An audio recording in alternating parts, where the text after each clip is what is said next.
Thank you. I think you remember the days when we had the fight about rural electrification. And if there's any state in the Union that ought to be doing something about R.E.A., it's right out in your own home state. Other states have as many as 80 to 90% of the farms electrified. Dakota, you have about 30%. Isn't that right now? You surely need the development of public power. You're going to get that under the Missouri River Development. I happen to be for an M.V.A. I think you know, I wish that while you're down here, you can have more farmers than any other and all other organizations put together. Isn't that right? Now, you're the people that are going to be involved in the Missouri Valley development. And yet you're Congress, and in South Dakota, that's the greatest section of the M.V.A. That's the one area that's going to be fundamentally affected. And yet your Congress hasn't listened to your words one bit. I mean, they've gone ahead with the Pick-Sloan Plan, which you folks have never endorsed, which you know is not a good plan.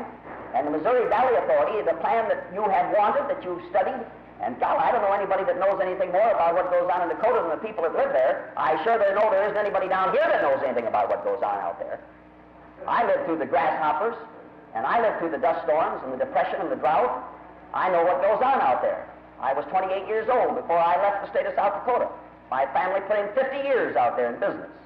And yet the Congress of the United States, without regard to the wishes of the people, and you know just as well as I do that the most popular issue in Dakota is an M.V.A. The only people that are for the Missouri Valley Development Pick-Sloan Plan are the utilities and a couple of Republican governors. And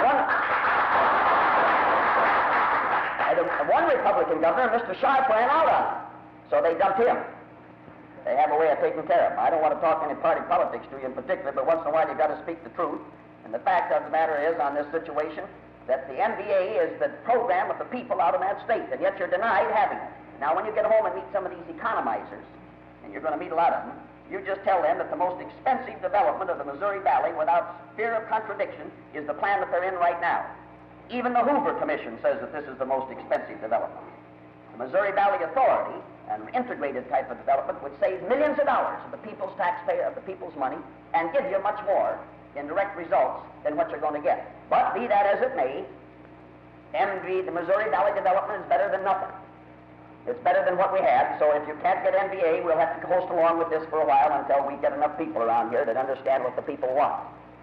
Now, I feel very strong on this subject of Missouri Valley Authority because I was born in the state with a dust storm going right over my head at the time I was born, I'm sure. I know what it means to not have water out in South Dakota. They talk about a shortage of water in New York. They don't know what it is to be without water. Man, oh man, how many of you people remember 1931 and 32? How many of you remember when Jim River dried up and Lake Byron dried up? You remember that? There wasn't any water anyplace.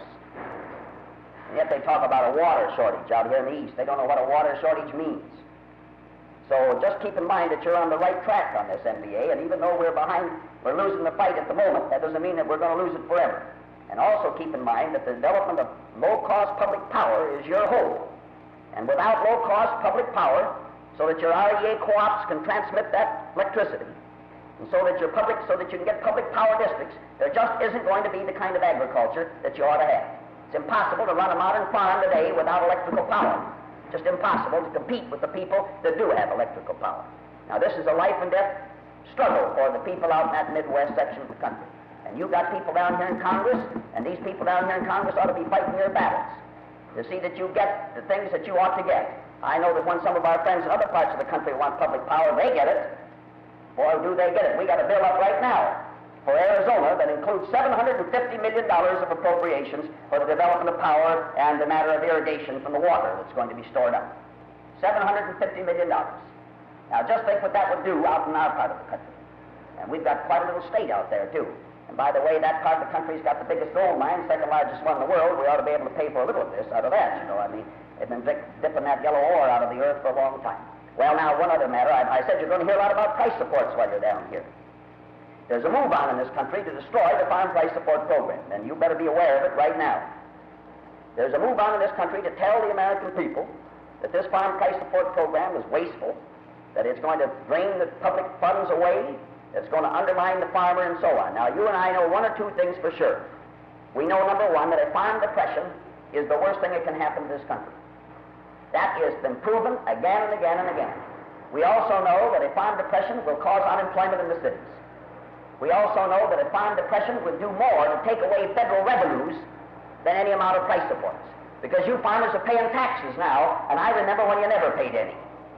I remember when my dad used to say to me every night, Hubert, if I could ever get to the place where we can pay taxes, I'll never complain about it. Because we just didn't have enough money to pay taxes. Now, I hear a lot of people down here that are going to balance the budget, and the way they think to balance the budget is to make the people poor. Frankly, you can't balance the budget under those terms. Here comes some of our Minnesota friends here now. How are you? Come on in. Come on in here. Just sit right back in here. There's enough chairs around here. We can... All right, well, Emil, I'll just say this final word to your friends. I hope that...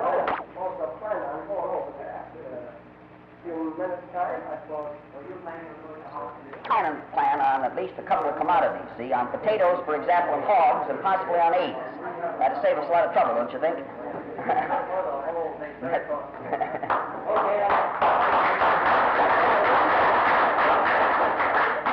Some of you folks just sit down up there in those chairs if you got any of them. Dakota farmers, see? We train them up out there in South Dakota, then we bring them on over to Minnesota a little later on, see? It means a great deal to the economic life of Minnesota. It means a great deal to the political and social life of Minnesota. I said just a moment ago to this group from South Dakota, and I maybe ought to give you a word of explanation. As you know, I was born in South Dakota, and many of these friends, Mr. Lorix is an old friend of my father.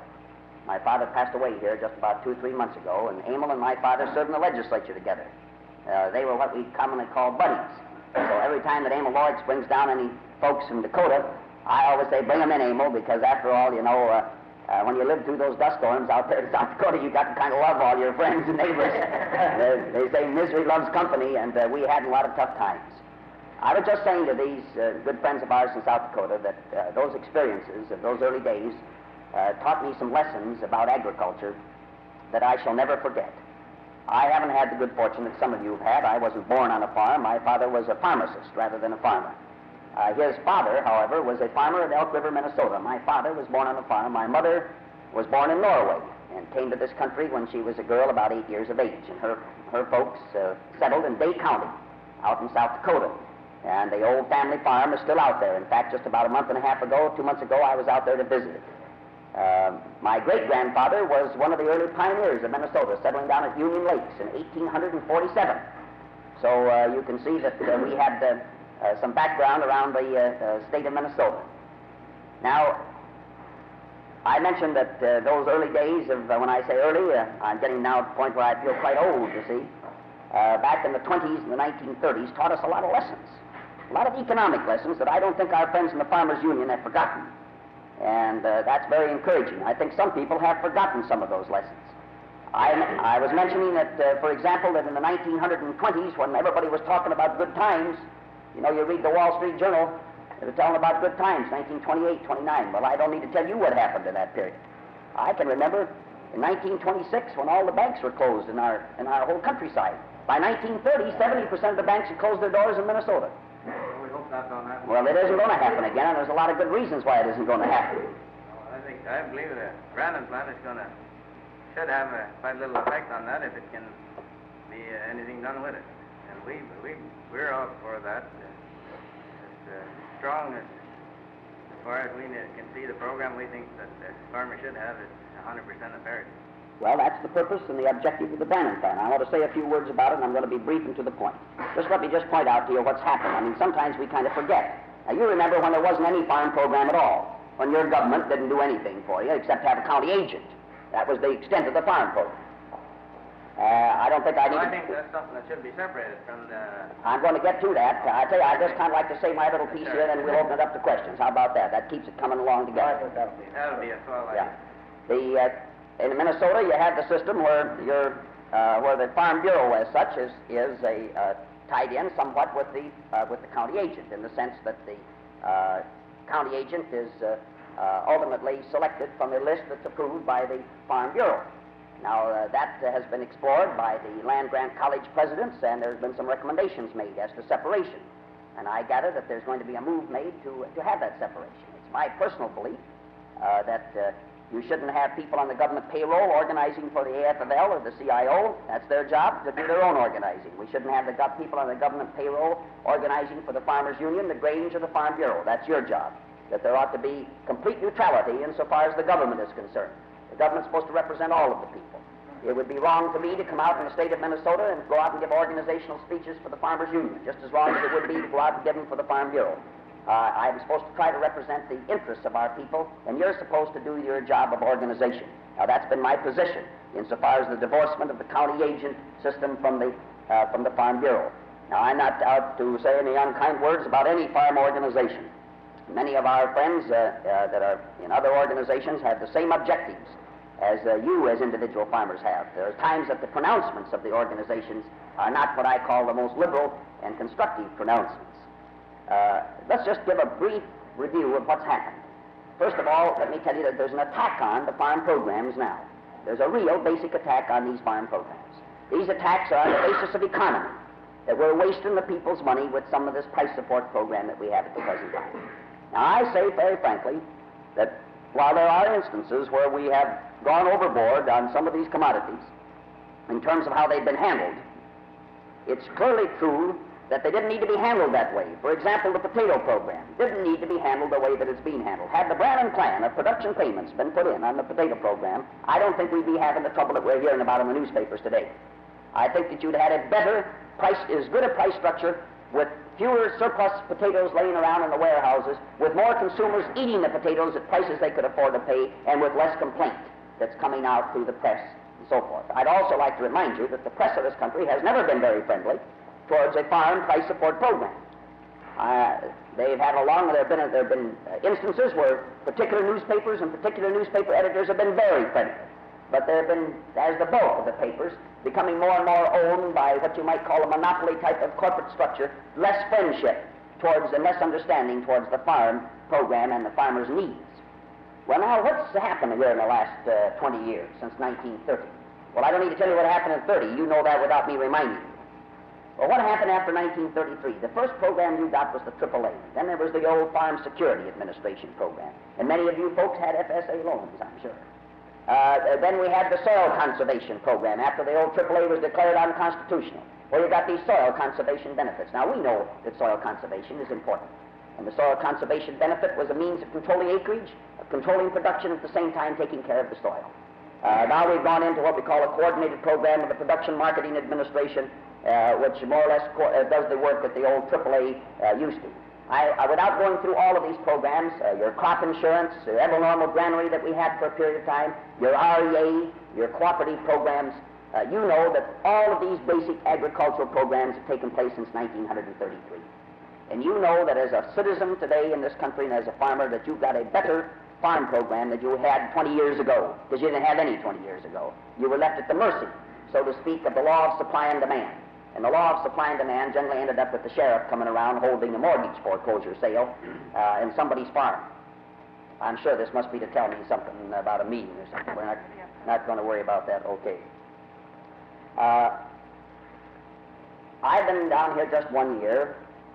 I'm what they call a freshman senator. I'm a junior senator. It takes time to learn your way around down here. There are no easy answers to these problems. There's a lot of hard work. And to be able to know the intricacies, the ins and outs of agriculture is a job all unto itself.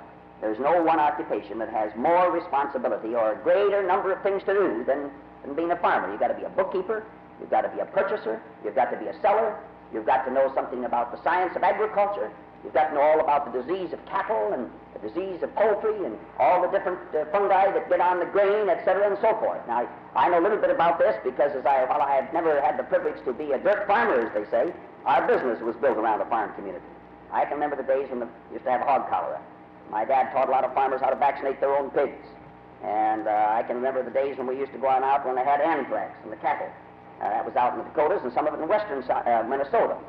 And blackleg and coccidiosis in the chickens and necroanthritis in the hogs and a few other things that used to happen. And many times we'd go right out on the farm and work with our farm folks in an effort to be of some assistance. We also learned something else that I was pointing out a while ago, that the health of a farm economy is basic to this country. That when the farm economy is depressed, it means unemployment in the cities. Now, that's just as true as my name is Hubert Humphrey. That is recorded by history. No one can deny that. We also know another thing, that your prosperity and your well-being has gone up and down with the laboring man, and you ought to get that clear in your mind, that you just check the records. As wage income went down, so did farm prices go down. As wage income went up, so did farm prices go up. The only real market that you have for your goods is in the great mass of the consuming public that lived in the big cities. You have 75% of the population of the country today living in the cities. The farmer today, with fewer people on the farm, fewer farm units, can produce more than he ever produced before. New kinds of seed, fertilizer, mechanization, all the other things that have increased and made increased farm production and made farming a more mass-producing type of occupation. So you're tied right in with this. And you need to keep that in mind in your politics just as you have and in your economics, that there is an inseparability between your welfare and the welfare of the ultimate consumer of the product that you produce. Now, by the same token, there's an inseparability between that worker in the city and what you're doing. His best market for the overcoats that he produces, and for the farm machinery, and for the lubrication, the petroleum products, and all the host of other things that are produced in the factories and the shops is out in the country, because you're the biggest consumers. The farmer is the biggest consumer per individual of any consumer in the world, the American farmer. You consume much more per person in dollars and the amount of goods than a city consumer does, because you have a bigger unit that you use and that you work with, and it requires more of the goods and services to take care of a farm. Now, the kind of a farm program we want is one that stabilizes and improves the family-sized farm. Now, I'm personally not at all concerned about what we call the great commercial farms, which are, in my mind, are the exploiters of the soil, rather than the caretakers of the soil. The greatest heritage we have in this country is our natural resource of land and water. And the land and the water. That's the fundamental resources of the American people. You put land and water and people together, and you create a community, you create a society. So the programs that your government ought to be interested in are the programs of soil conservation, water utilization, land reclamation, development of cheap power, so that you can make these farms of yours more productive. And you know and I know that a farmer without electricity is at a handicap as compared to a farmer with electricity. You can't produce as efficiently. And more than that, life isn't sufficiently enjoyable without it. So our great programs of R.E.A. and the development of public power, just as I was saying to this group that left the room, the M.V.A. Out the Farmers Union's gone on record for the M.V.A. Well, now, it doesn't mean quite so much to Minnesota as it does in the states of North Dakota, Montana, and South Dakota. But you know the funny part about that M.V.A.? I'll guarantee you, if you go to Montana, and I've been there, in North Dakota and South Dakota, and I know every county and every by-road in North Dakota and South Dakota. I've walked practically the whole states. I go out there and I know these people, and they're all for the M.V.A. All except the private utility company and a few boys that are the political bigwigs. The rest of them are all for the M.V.A. And yet we don't have the M.V.A. We got the Pick-Sloan Plan. Now, you just tell your friends when they talk to you about this that that's an expensive operation. This can be proven by figures and facts. It's an expensive operation. It's an inefficient operation. A Missouri Valley Authority would do much more to conserve the water, to use the land, and develop the power than the present hodgepodge that we've got. But, of course, this hodgepodge is better than a drought. It's better than having the soil blow away. It's better than no power. So we're going to keep going along the best we can with what we got, and maybe in due time we'll be able to reorganize it under the kind of like a TVA. No reason that we shouldn't have, if the folks down the Tennessee Valley can have a TVA and it's worked. I don't know any reason that we can't have one up in our part of the country, and even though we call it an M.V.A. or a Minnesota Valley Authority or a Mississippi Valley Authority, whatever you wish to call it. Because that idea of a coordinated program produces results. Now, getting down to the kind of a farm program that I believe in, I have, as you know, tried in my own little way to bring a message of some understanding to the people about the Brannan Plan. I don't think you would say it, nor would I, that every T is the way I'd like it, and every letter in the program is the way maybe it ought to be, but the Secretary of Agriculture has presented a program which provides a new approach to stabilizing a farm economy. And I think that new approach is deserving of an opportunity to be tried and to be tested. I'm convinced that the last farm bill that was passed is not a good farm bill, I'm convinced it's better than the Hope-Aiken Act of the 80th Congress, which was long on hope and a little long on Aiken, too. First, you hoped a little while until you started, as they say, to ache on the program. But the 60 to 90% of parity just never seemed sensible to me. I think that I sometimes, let me go back a little bit, I'm a little bit amazed about theoretical economists. I want to ask any farmer that I've ever met, or that you ever know, have you ever seen the time that low prices reduced acreage? No, It increases acreage. What happens? The farmer's got a certain amount of bills coming due. And if the price of corn is going to go down to from $1 a bushel to 50 cents, what's he going to do? He's going to plant about twice as much because he figures he's got to have so many dollars. You can't go in town and pay the doctor off in corn. You got to pay him off in dollars, you see. So this low parity program, which was supposed to somehow or other control production, in other words, the theory behind the 60% of parity was that if you reduce the price low enough, then people won't plant, which is exactly opposite of what happens. Right. God, anybody that's ever lived in the farm country ought to know that. I mean, that is an elemental fact.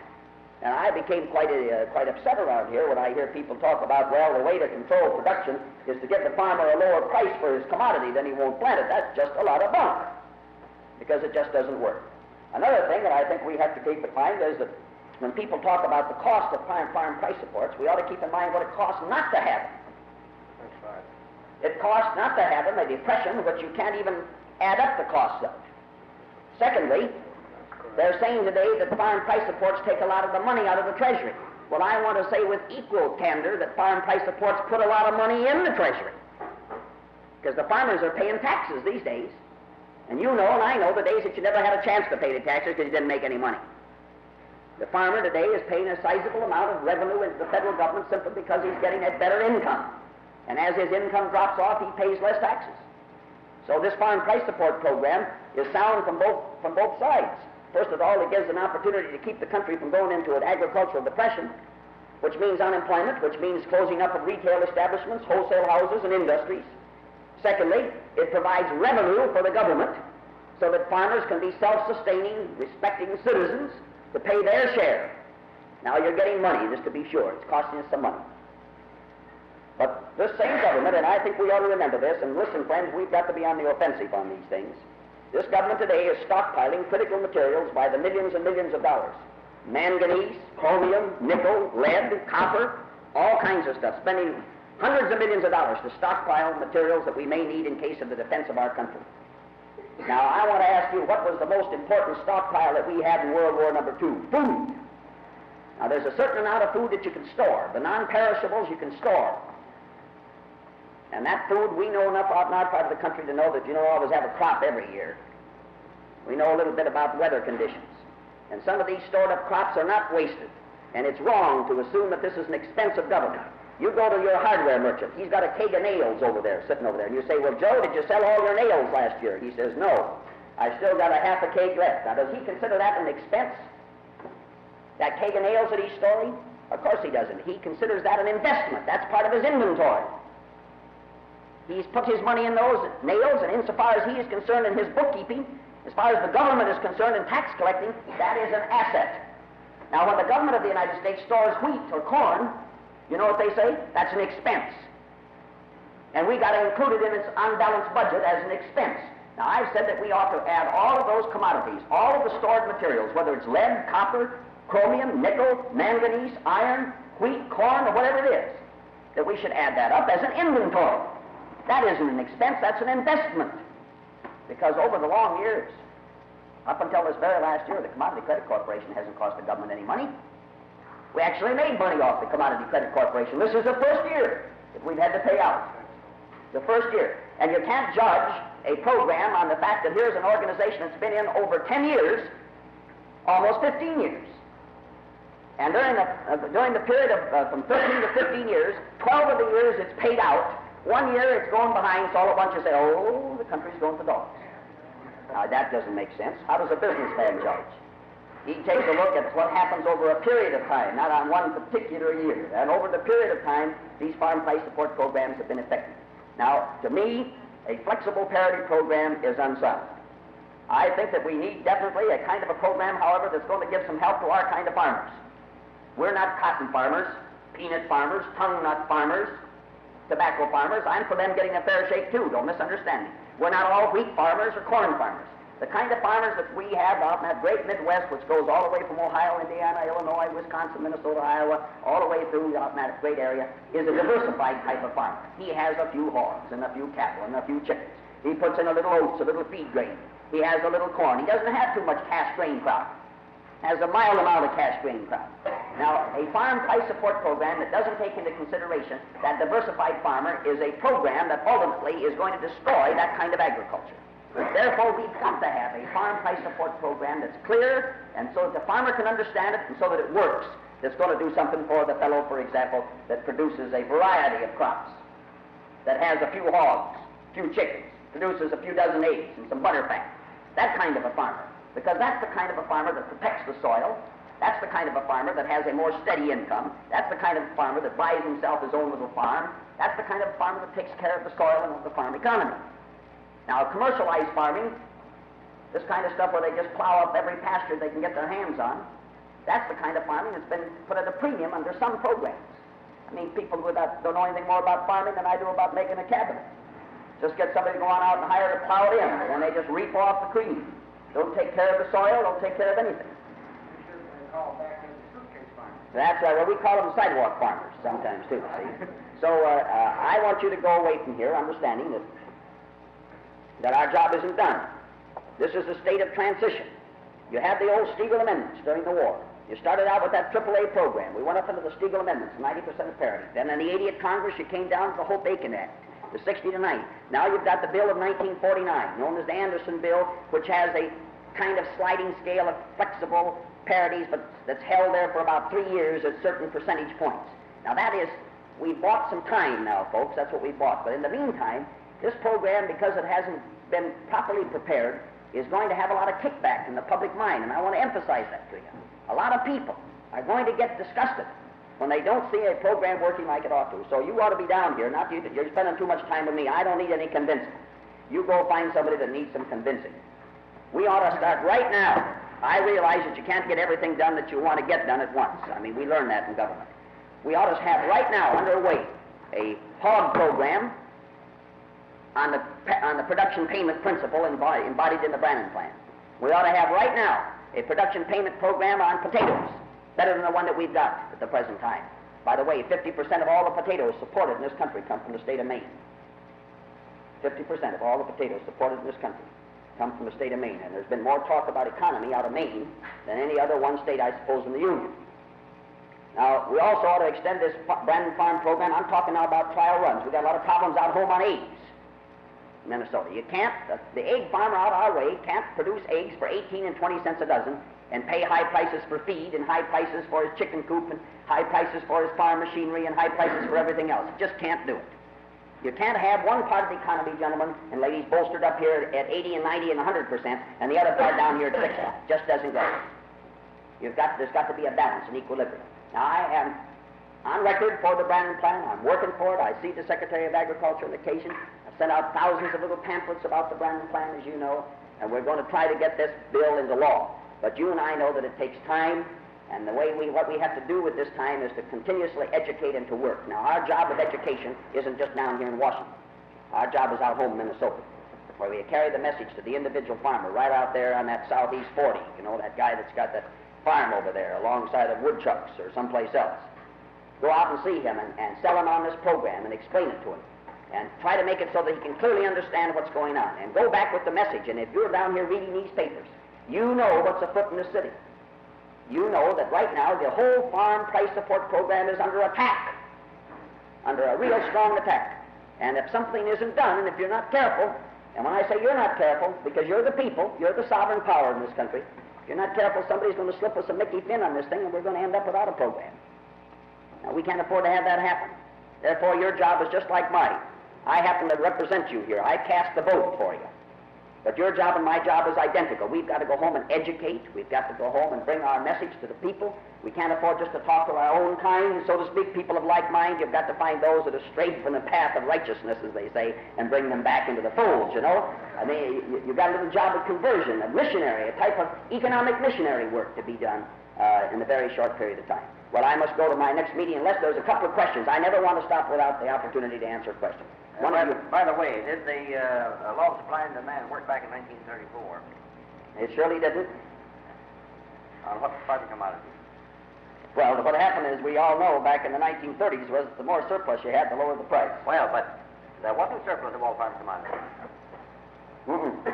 There wasn't. You take veal, you take cheese. That's right. You take price way down. Yes, and well, there were several commodities. Oh, yes, that's right. There was, as a matter of fact, there wasn't even a normal carryover. And still the price was down. That's right. Because the price was down simply because the purchasing power wasn't there. When the people ain't got it, as they say, they ain't got it. You know, you can't buy 50 cent a dozen eggs and you only got 10 cents. And if you got 10 cents, you're not going to have 50 cent dozen eggs very long either. Everything finds its common denominator here. Now, thanks a lot, friends, and I sure appreciate your coming down. One of the reasons why we were late here this morning was because we run into a man with different line of thinking than you are. Well, now, you did the talking to that fellow, see, and I did the talking to you. See, that's 50-50. As far as I'm able to find out. I think we should spend another hour back there, too, by golly. Well, I want you to do me a favor now when you go home. It's kind of hard for us to get out there, you know. It's a long ways, as you found out, traveling down here, and the trips are not exactly cheap when you have to make these quick, fast ones. I want you to tell the folks what we're attempting to do here. I know that you are. To be sure, we all make mistakes, and can't always do everything the way we'd like to each and every time. But we're trying to work here for your interest. I'm trying to remember my own experience.